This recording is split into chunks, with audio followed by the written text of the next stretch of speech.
田中石灰工業と申します。私たちはですね、石灰を製造しているメーカーになります。歴史としては130年今年を迎える会社になっておりまして、主に漆喰という壁材を製造している会社になります。で、漆喰に関してはですね、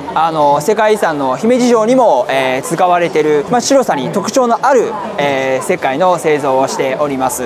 で、今回 DIY ショーでご紹介をさせていただく商品というのが DIY 漆喰塗りコラージュという商品になってます。こちら今年の7月に販売を開始いたしました。で、こちらの特徴としては3つあります。柔らかさと、セルロースナノファイバーという細かな植物繊維を配合したことと、あと匂いがないことです。ですので、お子様とか、あとペットがいらっしゃる方、あとは化学過敏症の方でも、安心してお使いいただける体に自然素材でできた漆喰となっております。もしご興味のある方いらっしゃいましたら、田中石灰工業のホームページもしくは塗りコラージュで検索してください。